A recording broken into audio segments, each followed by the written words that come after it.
Hey guys, Lex here, back for some more of the Great Ace Attorney. Last time we finished off the Blossoming Attorney trial, and now let's get started with the second case, or episode. The Memoirs of the Clouded Kokoro. It was a ghastly tale of a winter's night. One of an invisible killer and a crime perpetrated on the pavement along Briar Road. As the victim lay at death's door, the mystery of just who had stabbed the young lady from behind had been resolved.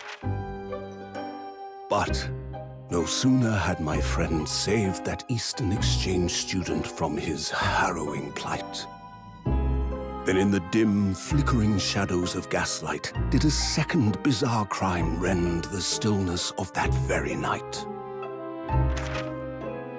I dare say most can still recall the sensational headlines of the day. Haunted apartment of death, the condemned criminal's curse, the dread demon of coal gas. Yet, though the great detective had at once discerned the truth upon his arrival at the scene, it only proved to be the overture that announced the rising of the curtain on a most tragic play.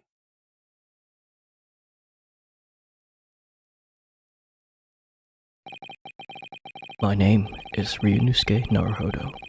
I'm a fledgling lawyer just starting out on my journey. 6 months ago, I arrived as a visiting student of law, having made the long voyage across the sea from the Empire of Japan to here, London, England. And on the way, in quite extraordinary circumstances, I made the acquaintance of a world-famous detective. Currently, I reside in the attic of the detective's own lodgings, from where I run my legal consultancy of sorts.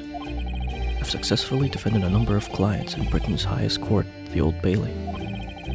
Since a particularly grueling and unforgettable legal battle 4 months ago now, I haven't returned to the courtroom. In truth, I lost my right to return. But that epic trial was just one small part of an epic tale, a tale which was now about to awaken from slumber. Thanks to a letter that arrived this morning from my homeland. Is that from Susato?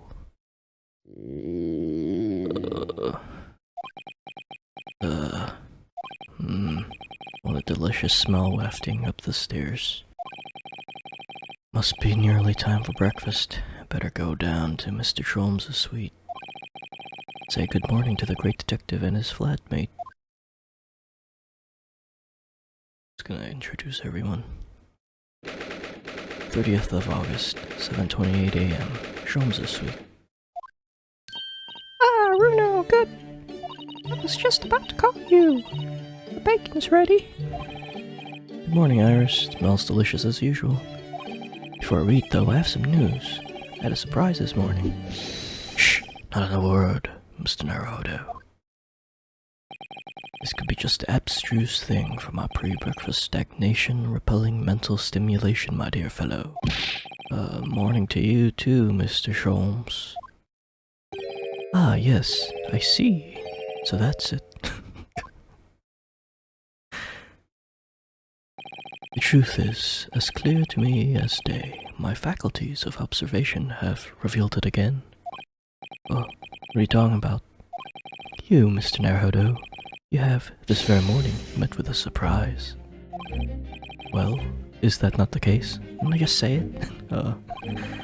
Really, my dear fellow, it barely warrants an explanation. Firstly, your hair is particularly unkempt, somewhat reminiscent of a bird's nest. Secondly, you have neglected to fasten the third button on your jacket. Thirdly, when considered together, these two facts point to you having been flustered this morning. Can I talk now? But of course. Though I don't look for admiration, you understand. My hair always looks like this, and it's been this way since I first met you. Oh, it has? And the button was ripped off last night, if you remember. By you. Really pulled your button off? Ah, yes, I recall the incident now. It was after supper, was it not? As evening advanced, I picked up my violin and began to play the wailing notes of the haunting tune. Then, to my utter dismay, the third string snapped. Why did it have to happen? Why? Little wonder then that, in my vexation, I grabbed the first button I saw and ripped it from its proper place. Well, I'd like it back now, please. It's troubling me that I can't fasten my jacket. It's troubling me that you expect me to know where it is, somewhere thereabouts on the floor, one presumes. Helpful. What matters at the present time, my dear fellow, is simply whether or not my deduction was unerring. But Hurley, Reno said it when he came in, didn't he? I had a surprise this morning.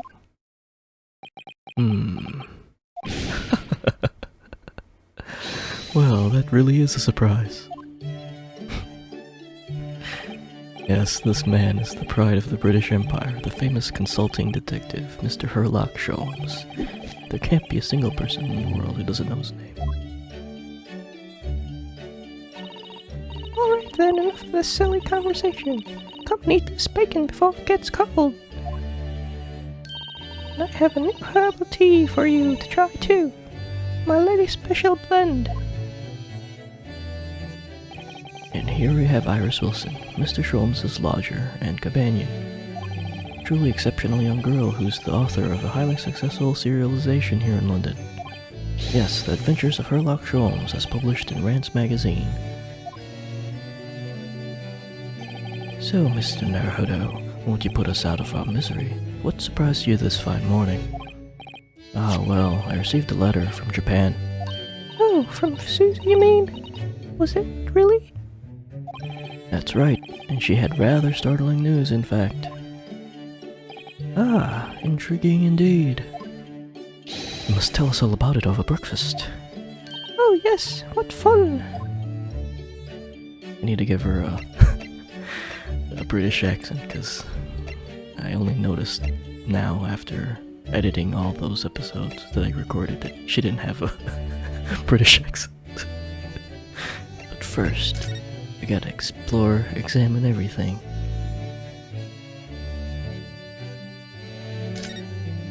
Oh god, there's gonna be a lot.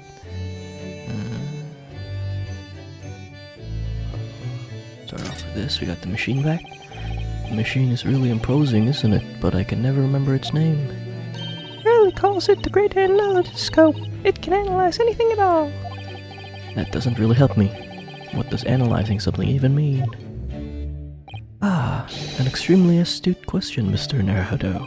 Sorry. Well, as Iris said, my machine here spits out analysis results of anything with which you care to present it. But how to interpret those results, that's the key, and I confess I have no idea. Clearly, I'm going to have to construct a great analytoscope to solve the problem. That might not help. Yeah, it's just a big magnifying glass, really.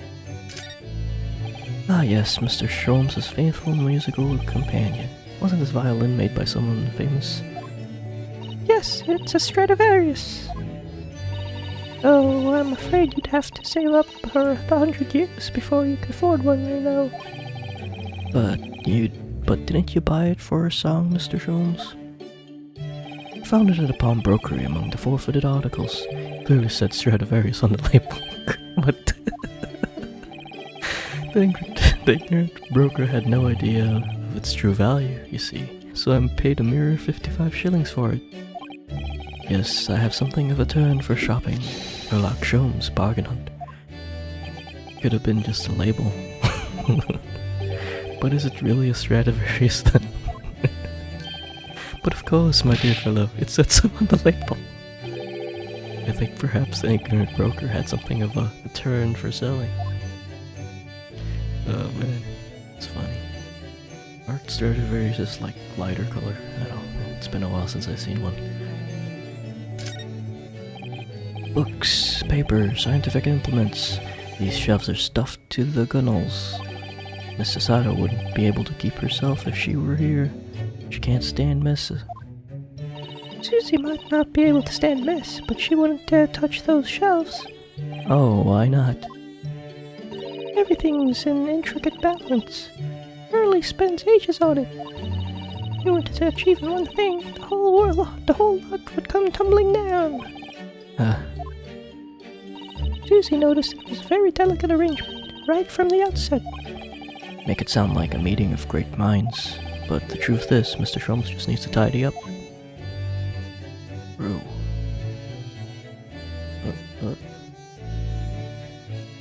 Nothing. Not much in this room. Oh, it's gonna be a ton. Oh yes, the huge metal chest with the lace cloth laid on it, being used as a table for tea and coffee. It's very sturdy, that's for sure, and firmly locked shut. That chest contains my father's detailed records of Hurley's many cases. Yes, so I've been led to believe, though personally I've never actually seen inside. And that's the way it'll stay. Those papers are secret between Daddy and me. If you go opening it uninvited, you might find yourself being bitten. What? Is there a beast inside there or something? Shotgun on a string. Let's see.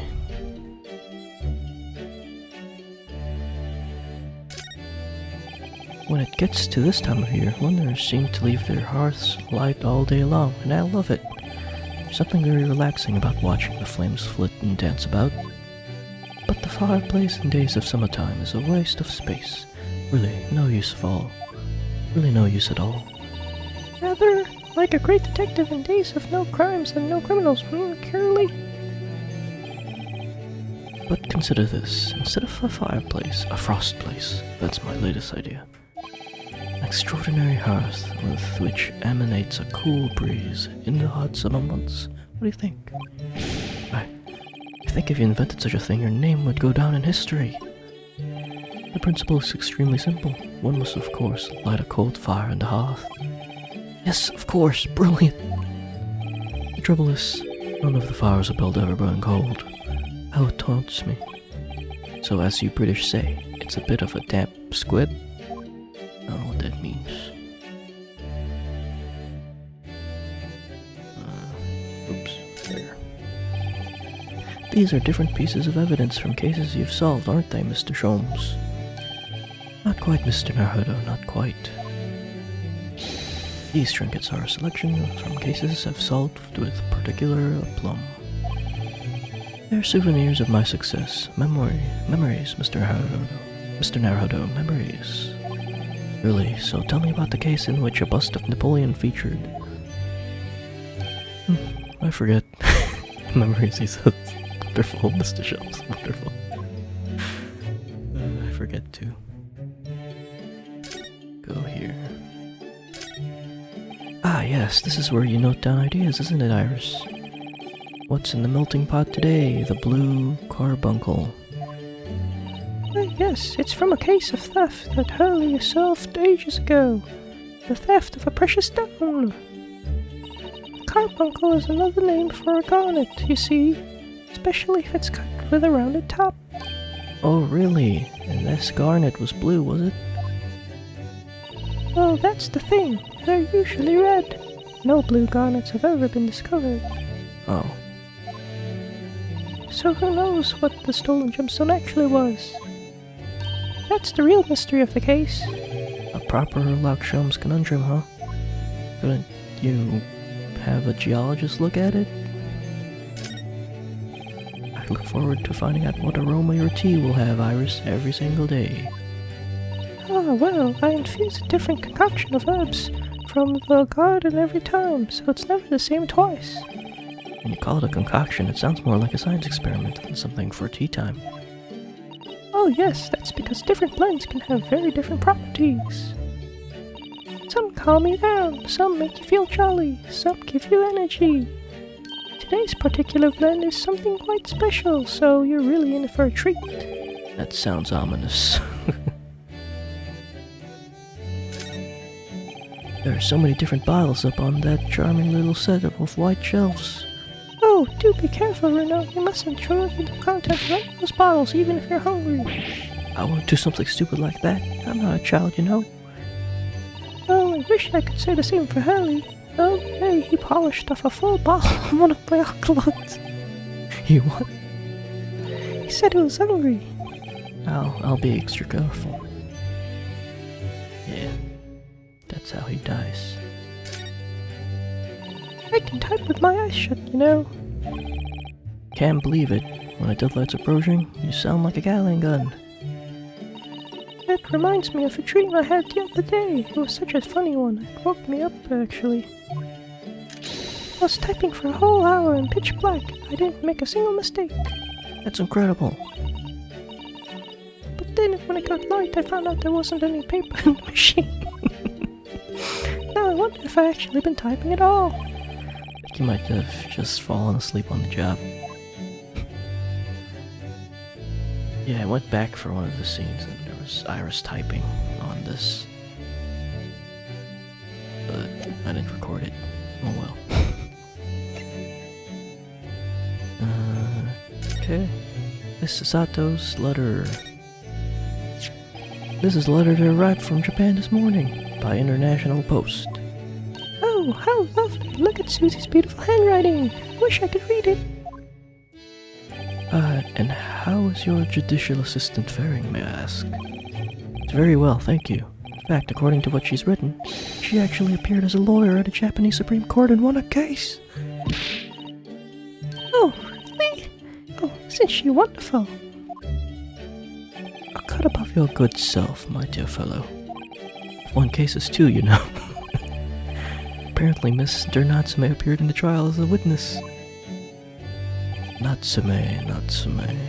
No, I don't recall that name. Of course you do!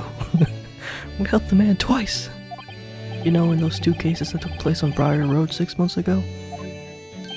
Ah, the mustache-twitchy man with the somewhat feline eyes and a mustache. He didn't have 2 mustaches, Harley. I guess, who could forget those 2 cases? They made a very deep impression on me. What second case? Although I must confess the details are a little hazy now. Very deep impression they made on you, clearly. So, what was the startling news penned by Mrs. Sato? You remember the case of the haunted lodgings, Mr. Sholmes? Ah yes, it's very interesting, you know. I don't feel entirely uncertain that a case of that nature did not occur. Oh man, I can't understand it. He's totally forgotten that. Anyway, in her letter, Mrs. Sato asked that we read over their case notes again and investigate further. Though it took place half a year ago, for what purpose? Because of something that Mr. Natsume said to her, apparently. He suggested the real reason why she was called back to Japan so suddenly might have something to do with that case of the haunted lodgings. Oh. When Mr. Natsume's return to Japan, Mrs. Sato's father questioned him about the case, she says. Something Mr. Natsume said appeared to trouble Professor Mikotoba, prompting to send that telegram. Oh, that case, yes. Was very strange, wasn't it? Yes. And I compiled the whole story into a nice, neat manuscript ready for publication, too. But then Hurley here was all funny about it, remember? It was very mean. That story must not be published, she said. Very mysteriously as well. Really, I said that? Are you sure? You perhaps know something about it as well, Mr. Sholmes. About why Mrs. Sato was suddenly told 4 months ago that she had to return to Japan. Repartation. It's been 4 months now since we waved Susie off at Dover. It was such a shock, wasn't it? The way she just suddenly announced that she had to go back to Japan. Indeed it was, due to a telegram she received from her homeland, I believe. That's right, telling her to return urgently. Yes, because her father had passed away. No, it just said he was suffering from a high fever, the cause of which was unknown. He's not dead. But according to this letter, the news about her father's fever was just a ruse. A ruse? So Susie's daddy lied to her so that she would make the voyage back home? Why would he do that? I have to admit, I have absolutely no idea. She believes it's almost certainly related to the case of the haunted lodgings.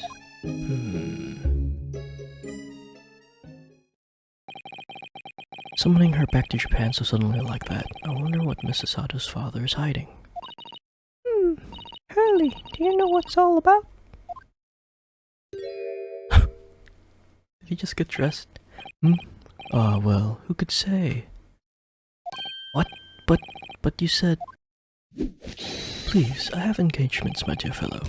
My calendar is quite surprisingly full today. An astringent analysis of the matter would be excessive, I feel, even if I were quite at leisure. So, mend the fort in my absence, won't you, Iris? Well, Hurley, don't worry. See you later. Peace. He scuttled off rather quickly there. I think perhaps Professor Mekatoba isn't the only person hiding something here. Tosaki-san was involved in 2 cases, but only one of them was forbidden from being published. By of all people, Mr. Sholmes. Ha! I found them at last. Iris, are they? What's about the case? That's right. Susie and I compiled them together. The case of the haunted lodgings. Do you want to read them, Runo? Yes. Absolutely. Thank you, Iris. I have no idea what secrets could still be hiding in the shadows of this case, but perhaps if I read over the notes again, something might come to light. There's a new song. That's the spirit.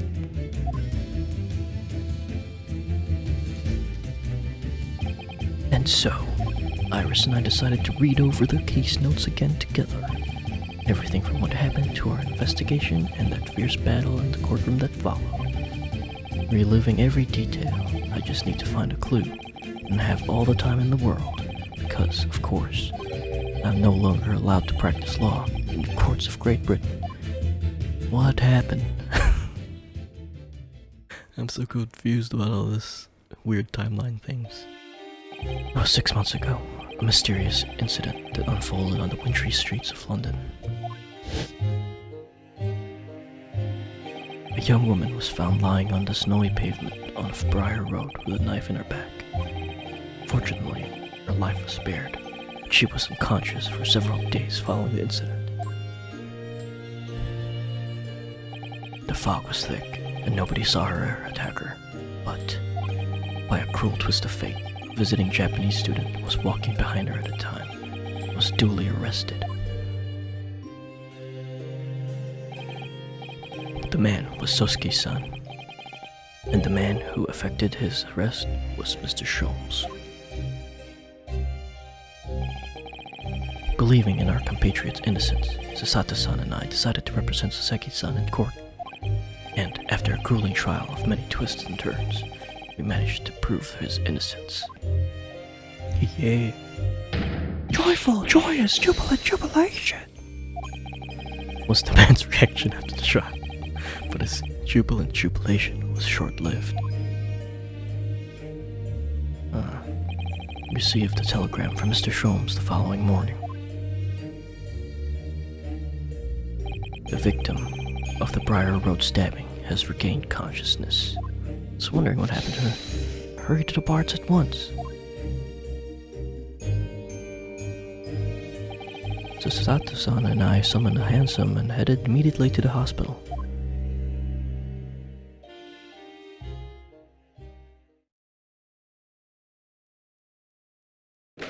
21st of February, 5:30 a.m. St. Bartholomew's Hospital. Recovery ward. That doesn't look... There you are at last. Good morning, Mr. Sholmes. I think not. Oh! You're late. What on earth took you so long? Your telegram only arrived at 5 o'clock, Mr. Sholmes. And it's a 20-minute ride to the hospital. That's right, and it's 5:30 now. I think we made very good time. Time is utterly irrelevant. The fact is, I have been waiting for what feels like an eternity. In point of fact, I myself was awoken at 4 this morning by a telegram boy, and feeling it was somewhat unjust that I alone had been roused to such an hour, I sent one to you. Well, thanks for that. Anyway, you're here now, so the victim is over there. He's only just regained consciousness. Oh yeah. You should introduce yourselves, and I shall observe from here. So that's the lady who was found on the snow-covered pavement with a knife in her back. Name is... yes, here we are. My screen. Let's look around. How's this? This rounded wooden figure isn't the most charming, is it? I don't think that's a decoration, Mr. Naruto. An artist mannequin, I believe, used when practicing sketching the human form in different poses. Really? It's not exactly what you call a typical figure for that purpose, though, is it? No, I suppose not. Confess I've never seen one quite so full-figured before. Well, if you want to draw a full-figured person, it's the right tool for the job.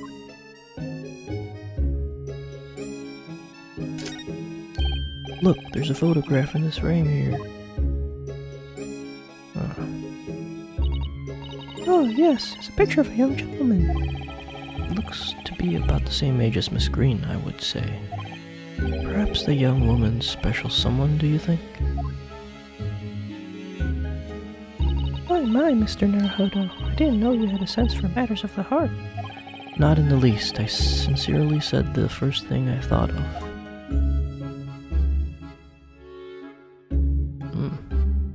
Okay. A mouse, Mr. Naruto, an enormous mouse. Vermin in the hospital? That doesn't seem the best. But it looks like a very healthy specimen, doesn't it? It's very plump. Not sure we could say that's down to the excellence of this facility, if that's what you're thinking. And why is this room slightly... Oh, yeah, to sneak in Mr. Sholmes.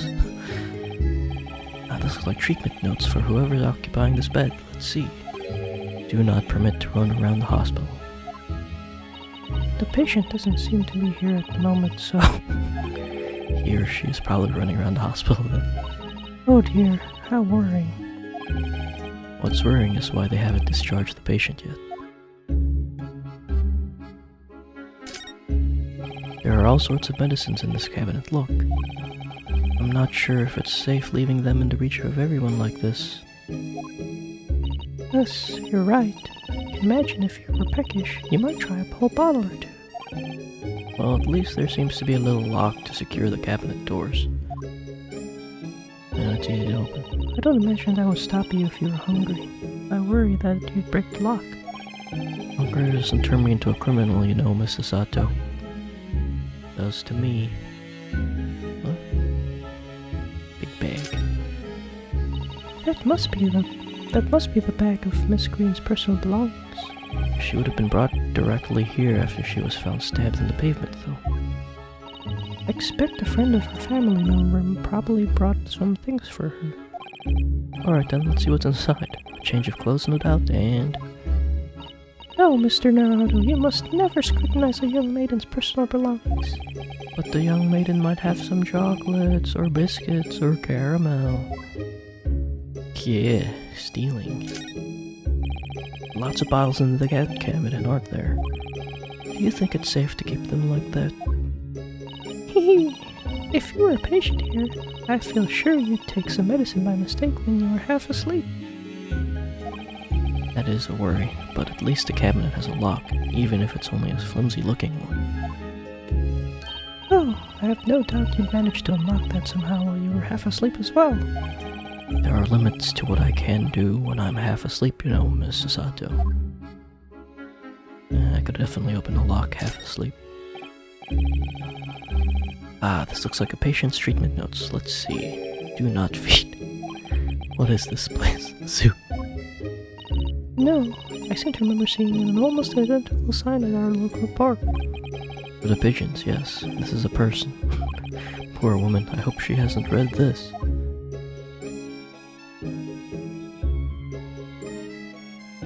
Sit.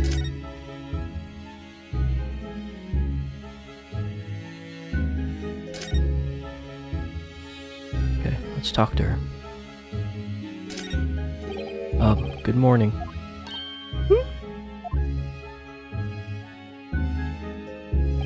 Hello, I'm, Ryunosuke Naruhodo from the Empire of Japan. Oh no! Was it your knife that... Are you the man who... No, I'm the lawyer. I'm Sasato Makatoba. Pleased to meet you. Oh no, was it your knife then? Are you the one? Oh no, I assure you. I'm Mr. Naruhodo's judicial assistant. I heard that you'd regained consciousness and wanted to come to give you our best wishes. Best wishes for me? Thank you. I'm Olive Green. I'm an artist. Well, no, that's not right. Is it? Well, what I mean is, I'm trying my best. I'm trying to be an artist. Well, what I really mean is, I desperately want to be an artist. But the truth is, I don't have any talent. I know I don't. It's no wonder I was stabbed in the back. I don't think that's related, actually. Gosh, this young woman seems to bend over backwards to put herself down. Seeing as we're here, we should ask her about what happened from her perspective, I suppose. We got stabbed. To suddenly be struck in the back by a blade as you were walking along the pavement. What a terrible experience you had, Miss Green. Oh, it was so cold that day, and the fog was so thick, I couldn't see a thing. It was 4 days ago now, I think. Is that right? Yes, that's right. I'm afraid you've been comatose all that time. But the case has been solved, hasn't it? While I've been in the hospital, I mean. Indeed it was, my dear madam. Spectacular. By none other than I, Herlock Sholmes. Mr. Sholmes, as you well know, it was Mr. Naruhodo's hard work in the court that solved the case. Are you yet to hear what happened, Miss Green? Yes, I'm afraid so. A gentleman from the police force is supposed to be coming to fill me in shortly. Oh, I see. Me coming around seems to have made everyone frantically busy. Sorry, I should have never been regained consciousness. It was selfish of me. Oh no, we're all so relieved that you were on the mend, Miss Green. Really, we are. With that kind of attitude, maybe her surname should be Blue, not Green. So, you're an artist, are you, Miss Green? Oh no, I couldn't possibly claim that. I'm a fledgling artist at best. I mean, I'm a student of the art, really.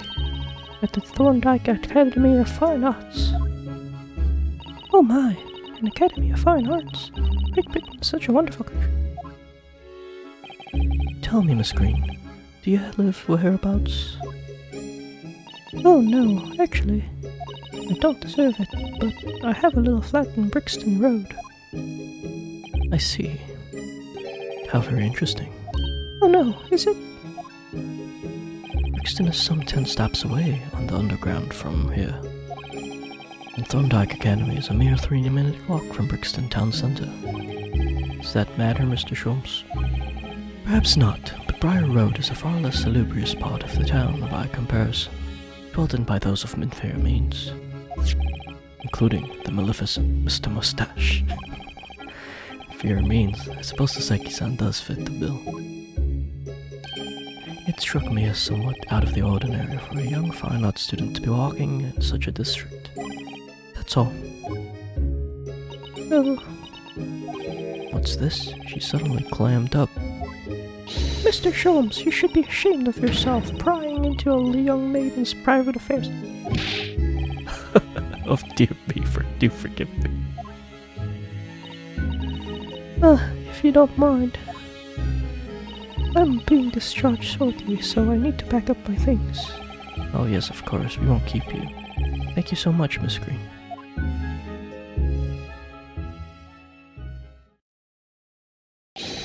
Is there a Mr. Narrow Father here? Mr. Narrow Father here.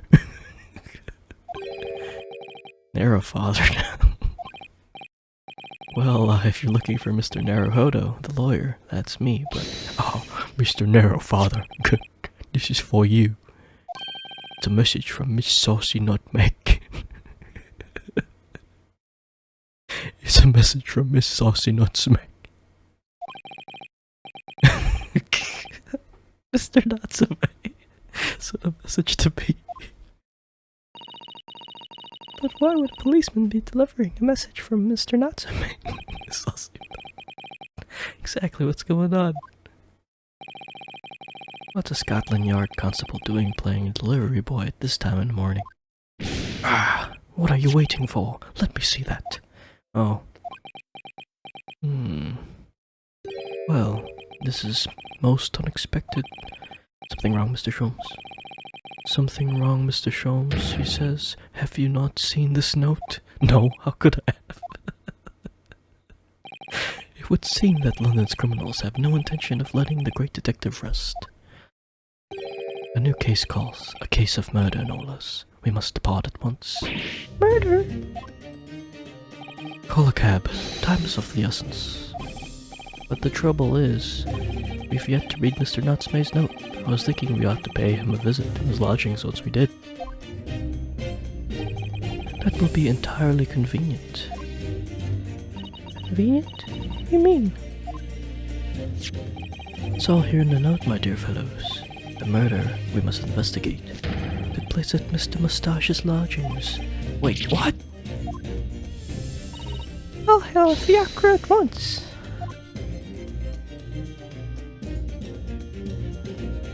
It was only yesterday that Saseki-san was in court, and we were dispelling doubts about his innocence. And now, the very next day, there's a murder at the man's own address. He may very well be the unluckiest man alive. So it seemed to us at the time, but we were soon to discover it was worse than we thought.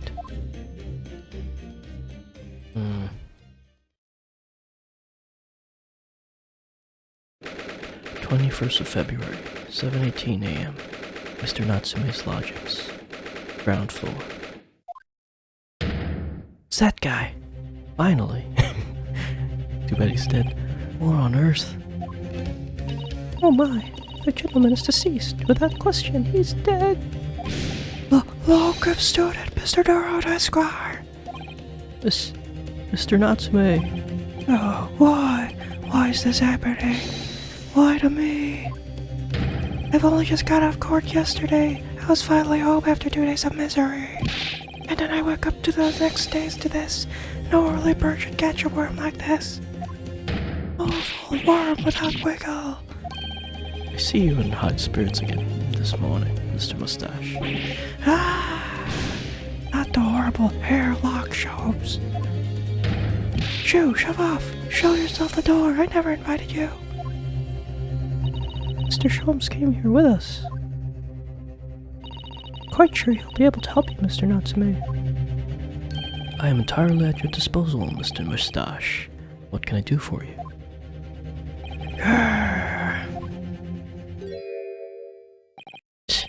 Here we are, alrighty. The busybodies. Ah, Inspector Gregson. What a pleasant surprise. Pleasant, is it? Gives me heartburn every time I see your face at the crime scene, Sholmes. I deduce, Inspector, that your heartburn is a result of your excessive consumption of fried food. Good morning, Inspector. Yeah. This is a crime scene. Don't you go touching anything. Or good morning to you too, Sunshine. Sunshine. Alright, touch everything. Oh. See, what's with these slightly... They're slightly longer rooms. Boy, I said hands off. You're gonna mess up my crime scene. Oh, no, I just wanted to look at... That's all. What a chance. No chance I know your kind. You'll mess it all up by looking at it. Someone's in a bad mood. There's certainly some bad air in here, isn't there? Alright, Sounds like I better talk to the inspector first and try to curry some favor. Okay, no, let's talk to Natsume first. What a terrible thing to have happened. It's only been 3 days since I was arrested for the incident on the pavement outside. And then, having finally regained my freedom, it starts happening all over again. Endless existence of excruciating experiences. The victim lived here on the ground floor, and your room is just 1 story up, is it? Yes, that's right. In a way, we were neighbors, I suppose. So did you know the victim? Were you friends?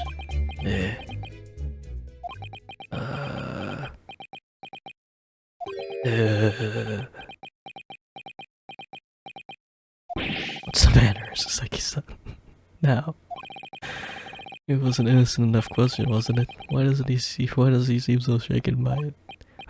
Well, I suppose he wasn't a complete stranger. But did he ever invite me to his room? Never! On my honor, I swear it. What an extreme reaction. Probably wishing you'd never asked now, aren't you, Mr. Naruhodo? When I found him here, I felt wretched, which is why I wasn't worth asking for you to come. Through that inspector over there.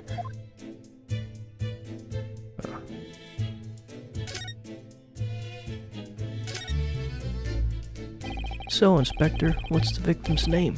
Who was he? Mr. William Shamsphere. He was a lodger here. As you could probably tell, he was an actor. A bit of a dead loss, as it happens, or just did. Mr. Shamsphere. It was the landlord, old Mr. Garrett and the other lodger, Mr. Natsume, who found him. Bell didn't raise at its usual hour, so Garrett got word and kicked the door down. But doesn't Mr. Garrett have a bad leg? Oh, yeah, you're right there. It was the jittery Japanese hunchback over there who actually did the kicking. Really? Sasaki-san? The victim was pretty hard up, it seems. Even done some time and saw for some petty crimes. He had no money, no place to go, and no friends. His only acquaintance were the people in this house. Miserable life, miserable ending. So what exactly is Mr. Natsume still doing here? He's not involved in the investigation, so shouldn't you have sent him away from the crime scene? Well, I'm not saying it's because that fella looks odd or anything, or that he acts suspicious. I thought it would be prudent to take a statement from the cohabiter. Nearly said culprit there, didn't you? Oh dear, Mr. Natsume appears to be under suspicion again. Certainly seems that way. He does just come across as such an odd fellow, doesn't he? Oh man, how unfortunate. Anyway, can't say much until the coroner gets here. But I don't think the fellow's been a goner that long. Body's still warm. Even if the inspector would allow it, I don't think I could bring myself to touch a dead body. What the? My voice for him is a bit different, I think. Mr. Sholmes, what are you doing? You need only observe to know it, my dear fellow. Investigating naturally. There's nothing natural about that pose. Mr. Sholmes, have you made some miraculous discovery? Patience, my dear madam, patience.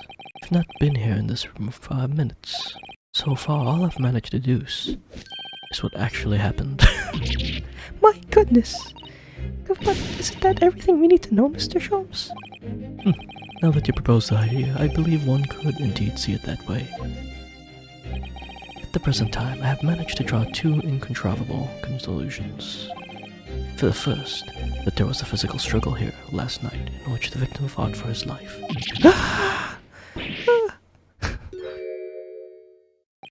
Mr. Natsume, what's wrong? Is there something that Mr. Sholmes said significant somehow? No, don't mind me. Forget I was here. And my second conclusion. is that there was a poison lingering in the air here last night that passed the victim's lips. Nonsense! Alright, Mr. Natsume, why are you reacting so extremely to Mr. Sholmes' deductions? No, please, pretend I'm not here. Invisible, ineffable, inscrutable, insignificant. Possible to ignore. Must tell us everything, Mr. Sholmes. Spare no detail. But of course, let the theatrical tragedy before us be unraveled by my great deductions, presented for your pleasure in 2 acts.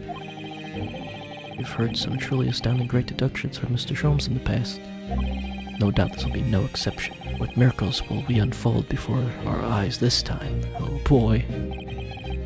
So, my dear fellows, for your delight and wonder, let the curtain rise on the next episode. So don't forget to rate, comment, and subscribe. Thanks for watching. See ya. Bye.